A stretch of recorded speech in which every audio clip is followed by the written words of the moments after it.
I know it's crazy, but it's You're watching Channel Z, the world's leading zombie apocalypse channel. Broadcasting live from Studio Z. makes me act the way I do.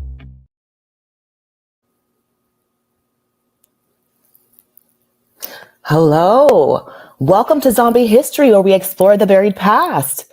Hope you're ready to unearth some history with us today. Hi, I'm your host, Mzilikazi and Koné, and I'm here with my co-host, Liz Gumbrock. Hi, Liz. How are you? Hey, I'm okay. Happy President's Day. Happy President's Day. Are you relaxing? No, I think we're going to get to this a little bit later, but no, I am working. How about you? Well, I'm here with you today. I mean, there's no place I'd rather be, but it is interesting.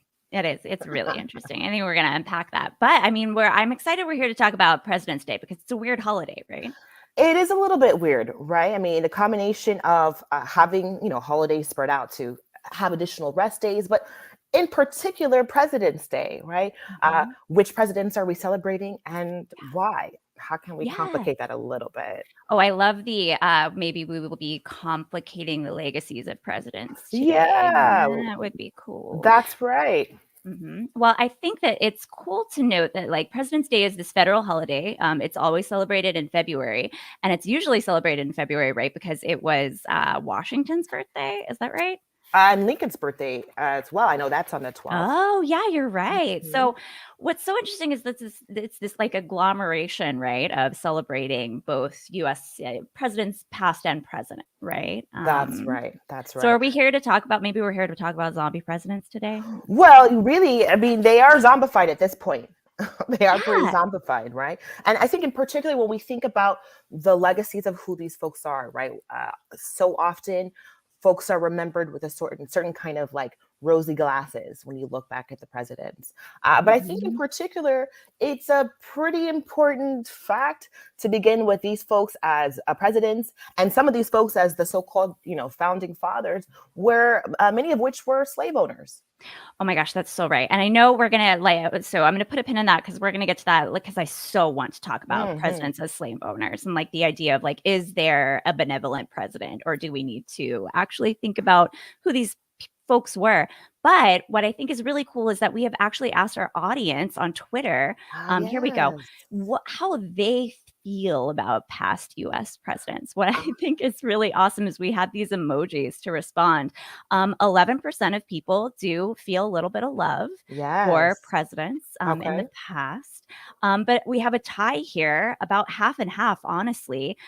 We have some cursing and we have some like this woozy face. And I don't know, Mzilikazi, how do you feel about past and present US presidents? I thank you for the question. And I love this use of emojis to explain our feelings here. But I think that I'm going to go ahead with the woozy sign for myself.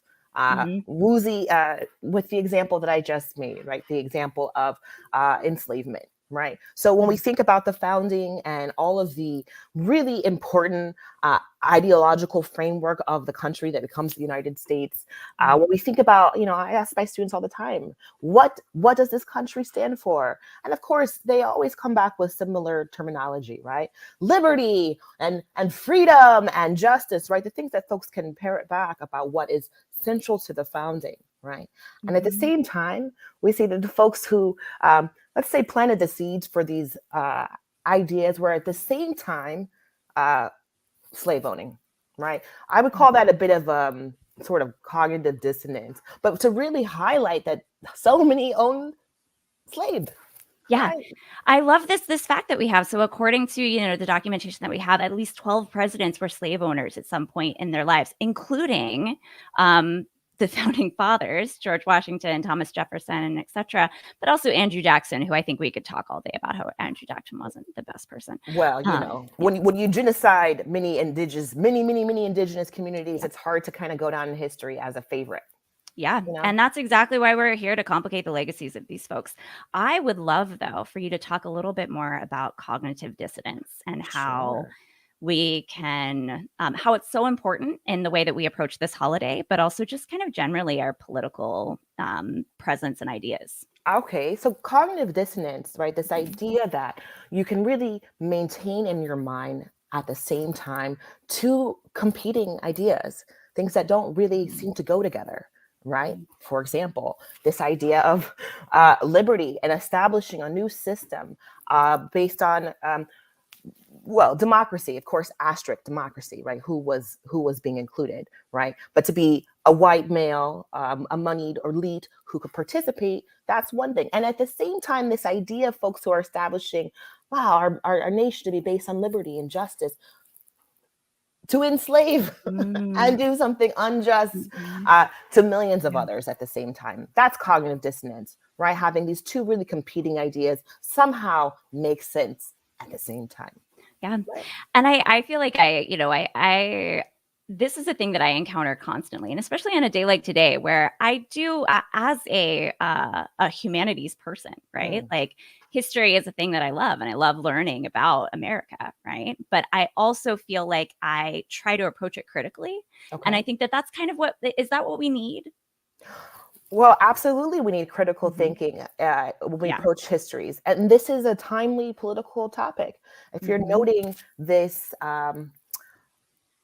occurrence taking place in states across the United States as a whole, we're seeing a pushback against any education that might provide a more full or complex history of the United States as the complex place that it is, but rather trying to select and choose which books are so-called appropriate books to teach folks.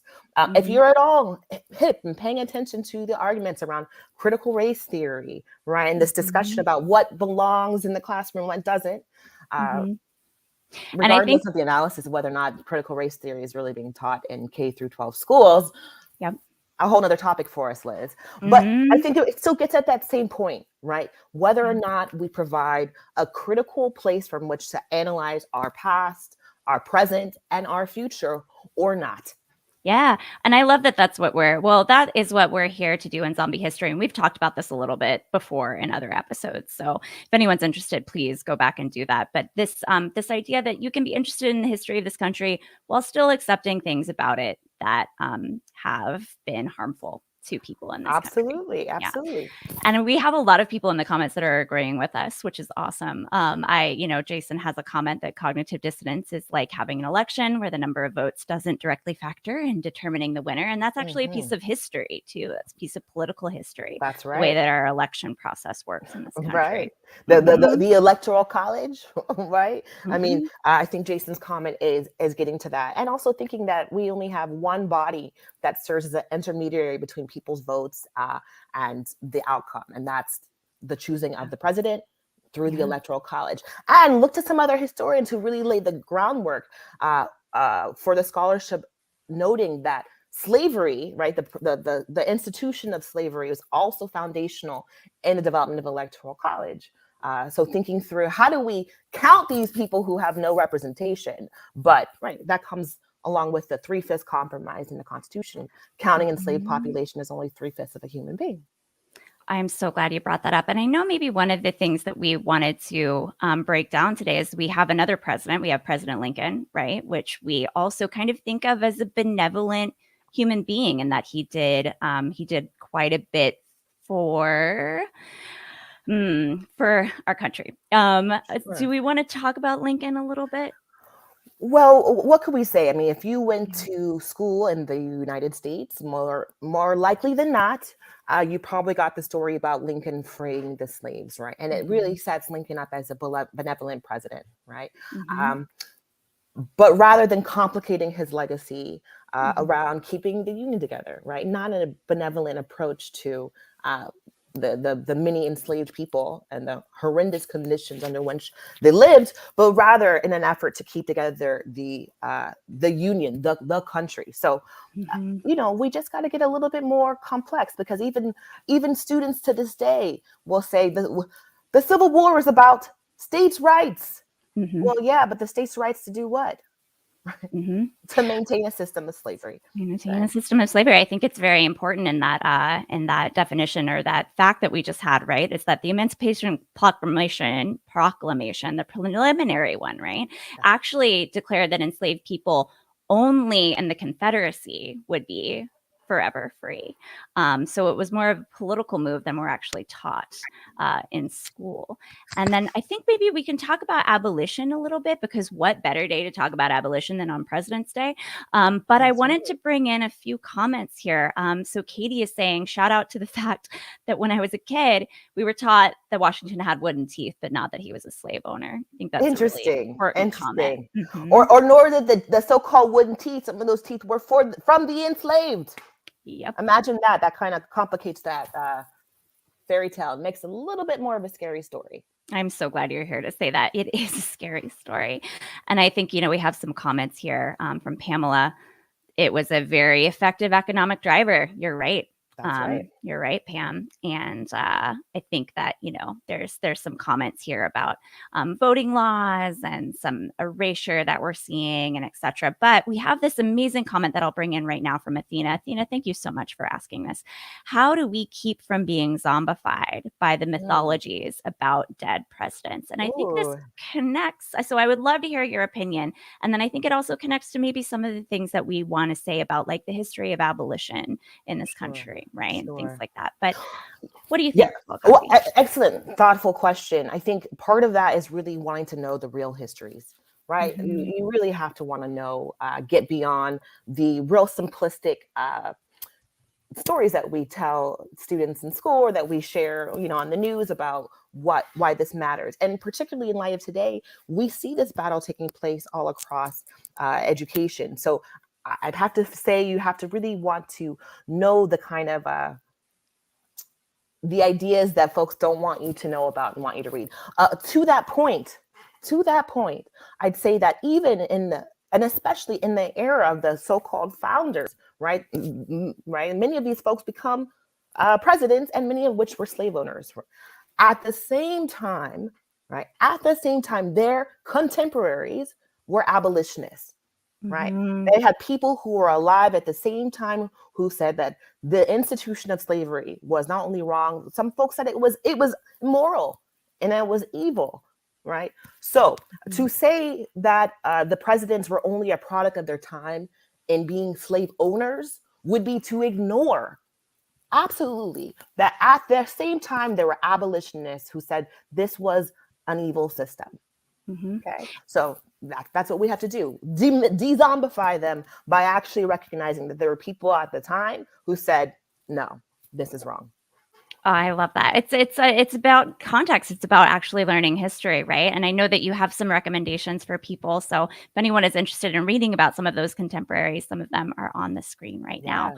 I don't know if you have a favorite, Dr. Koné, that you'd like to recommend. Well, listen, I think all of these folks, take a screenshot, take a note, write them down. They're true folks to really to learn about, to know about, particularly thinking through Sojourner Truth, but especially I think folks like John Brown, right? Needing to recognize that not only were there contemporaries, there were white people who were abolitionists, right? So to even say that, okay, we don't want to talk about our histories because it'll make some folks feel bad. No, there always have been people who've been a part of this struggle. And white folks. So to not learn about that would be to ignore that there were contemporaries of their time who said, no, we're not going to do this. We shouldn't do this. And we have some amazing comments that I'll just bring in really quickly. So Neil, thanks so much for this comment. I love this Winston Churchill quote. Best argument against democracy is a 5-minute conversation with the average voter. That's super right.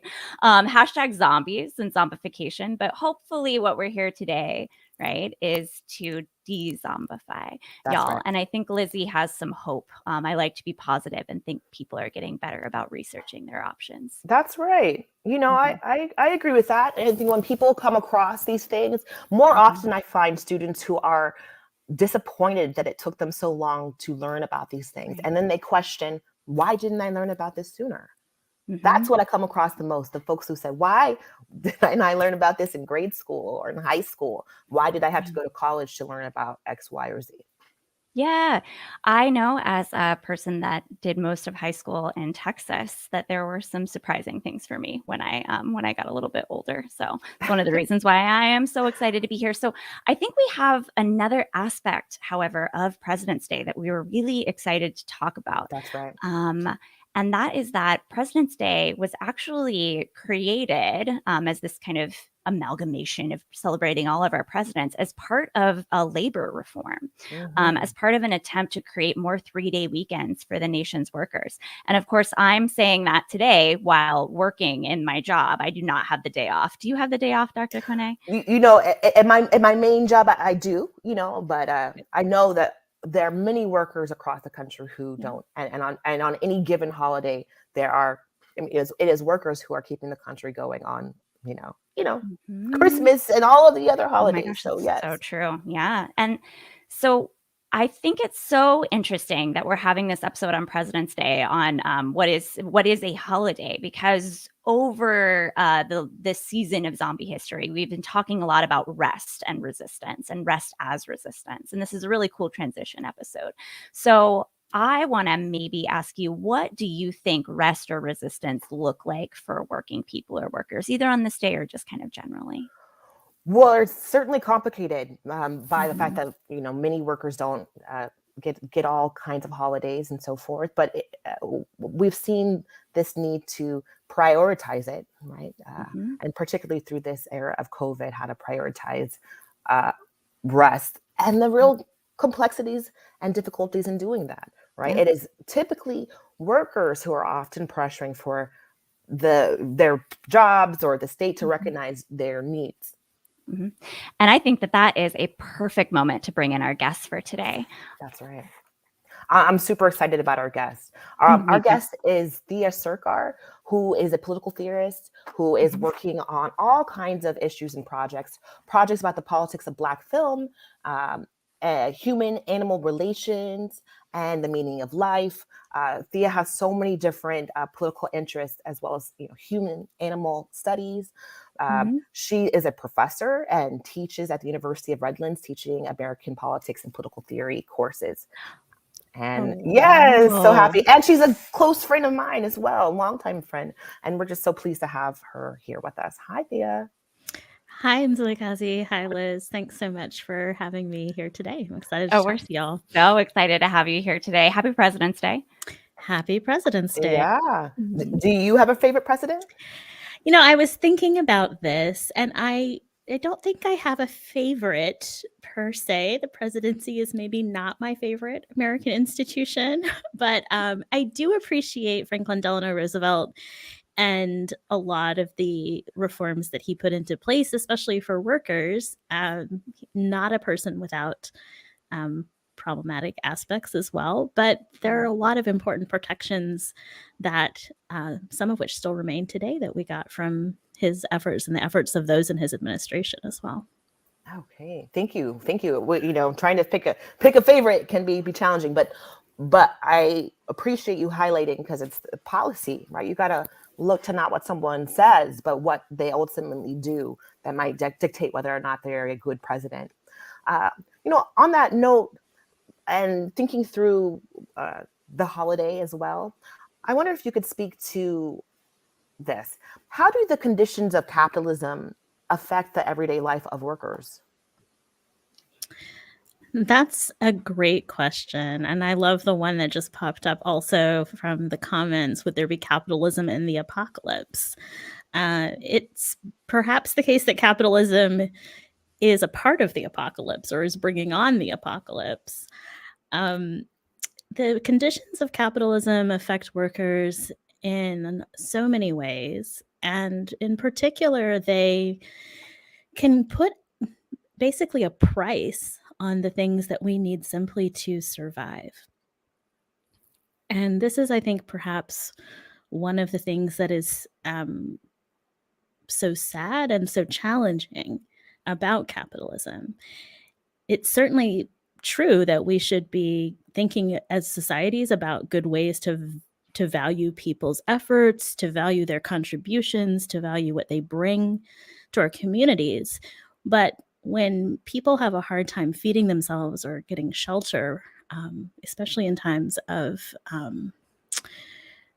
profound suffering or emergency like we're in right now with the pandemic, that is, I think, something that really we should be talking about as a political society. That's right. And just hearing your comments, it's making me think of, where we are, the kind of move to declare the pandemic over, but still thinking about these protections are really the failures of getting to many of these protections to begin with. They're kind of less in the media at this point. All of the evictions, right? All of, if you remember early in the pandemic, the focus on workers who are face-fronting workers, and now moving to this point of just being over it.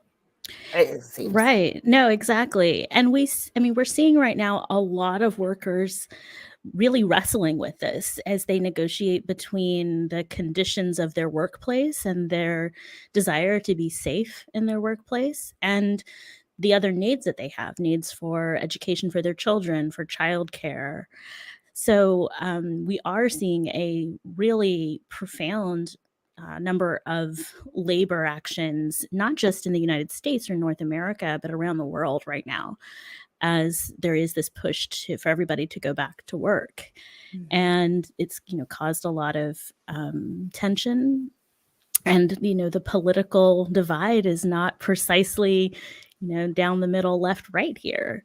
There are a lot of issues that are making people take sides against workers that we might find surprising, that those people are not supporting workers.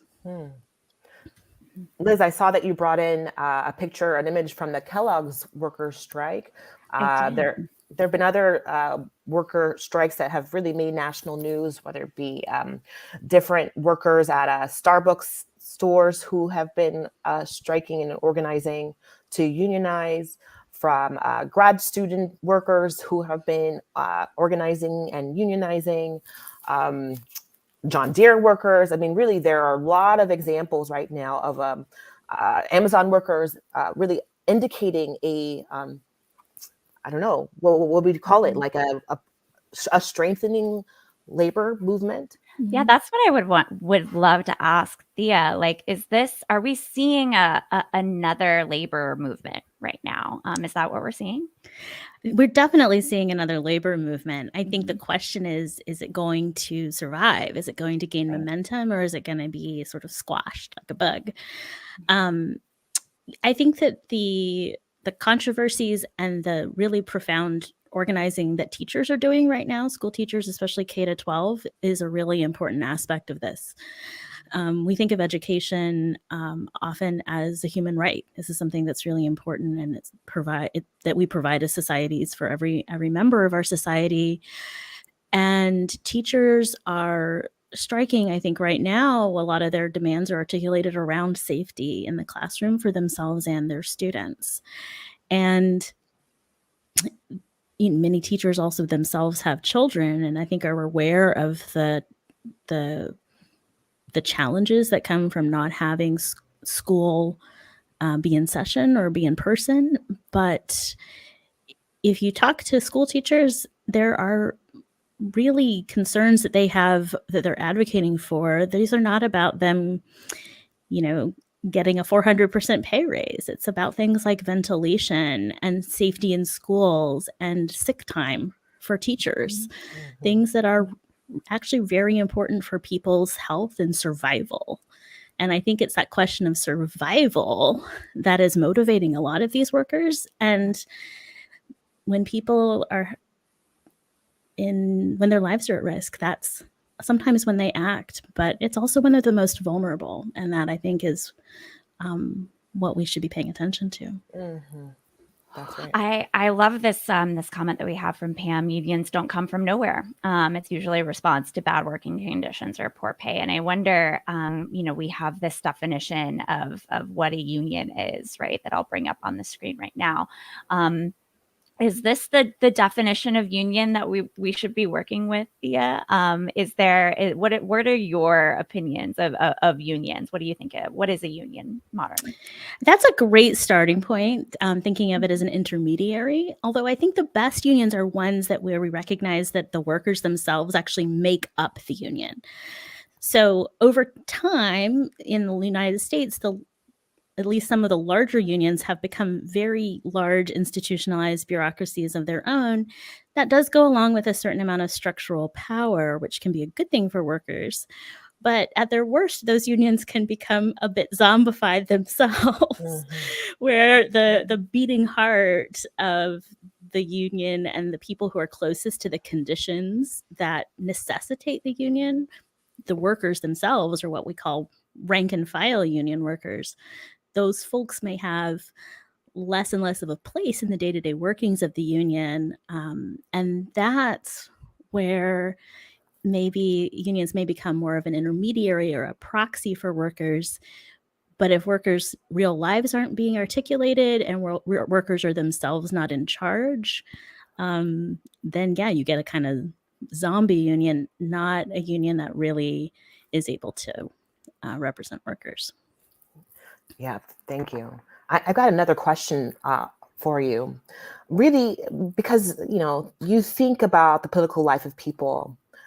What can we do to connect back to the community to make changes in the conditions under which we are living? I think that's such an important question, because it is also context specific, right? Some communities have different needs than others. I think one of the most important things is to listen to workers. And that is important not only because we understand what things are actually like instead of just the propaganda or the more rosy colored picture that corporate entities might try to help us to understand or want to make us think, but we actually find out what's really happening on the ground. So I think just a practical thing is sometimes talking to workers can be really important and helpful, while also taking the time to learn about the structural conditions of working. So I learned from somebody who worked at a grocery store that they were being timed by how quickly they checked out items.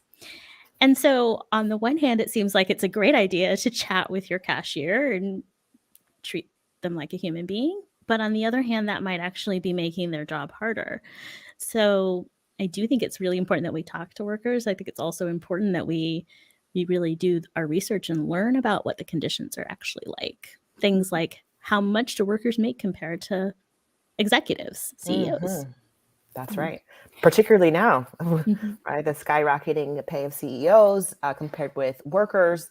And I think often the way that's getting scapegoated as inflation, when we really need to look to the real difference between what they're making here. Really insightful commentary here, Thea. I'm taking it all in, and I'm thinking, what can we do today? What can we do on this holiday as actions to kind of really celebrate President's Day well, right? Yeah, we have some comments that are exactly like this, some questions. So Athena saying, how do we resist zombification? How do we protect ourselves and others? What can we do? Most of us are workers, right? None of us are, 1%ers, really, right? What is the 1% when you have a world of billionaires or billionaires exists? And then, we have what other agendas, if we have a zombie union or if we have a union against zombies. I'm not exactly sure what side we're on, but what can we do? And then, Dave is bringing up the idea about of a universal strike, which has been circulating quite a bit. And there were a couple of days last October where there were days of action. So those things. So is it that we need a universal strike? What other, what do we need to do to protect ourselves? Those are all great ideas. I would say rest and read are two wonderful places to start. Learn about underexplored aspects of the presidents So maybe look up the Dakota 38+2 and learn about how Lincoln ordered the largest mass execution in U.S. history of 38 Dakota warriors on the same week that he signed the Emancipation Proclamation. But mass strike, yes, and join your union and make it better. That's how you maybe keep some of those negative things that could be happening. I love that. Yeah. And I think that reflects exactly what Dave says here too, something to demonstrate that we're all together, something to think about community. But I also think that Neil here is resting and reading. They're That's both right. acts of revolution. Thank you. That's right. And Liz, will you be doing anything today to mark the moment? This is inspiring for me because I have a full day of meetings after this, which, but maybe what I'll do is I'm going to take a really long walk. Maybe listen to a podcast, his history podcast. What about y'all? I'm going to take this real sense of talking about community and being community with one another. And I'm going to read about mutual aid. That's what I'm going to do today. I'm going to consider mutual aid and how it is that we, everyday people, can make actions to support one another in our community. So that's what I'll do today. Spend some time with mutual aid. Thank you. Thea, what about you? Oh, I'm going to teach about gerrymandering, which is, it's my work, but it's also, I think, a really important connection between how presidents and other powerful political actors use their power to shape how and where our votes actually matter. So people say voting is important, but also pay attention to who's telling you where and when you can vote. That's right. I love it. And I think that this is maybe addressing this question from Stuart. If you could choose a topic for everyone to educate themselves about today, what would it be? Maybe gerrymandering, maybe mutual aid. Yeah. Voting rights. Voting rights. That's Thank right. y'all. So thank you so much for joining us, Thea. Yes, thank you so much. Really illuminating, shared so much with us. We're really grateful to have you here. And I'm grateful for you in my life every time, every day. Liz, I'm grateful for you. It's great to be here with you. So grateful for you. Thank you. Well, everybody, we're grateful for you too. We're glad that you joined us today on Zombie History. And, we will see you next month. But until then, don't be a zombie. Know your history. Take care, everybody.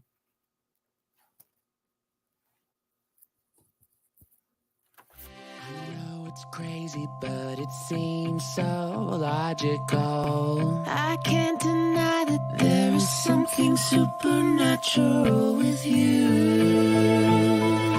Makes me act the way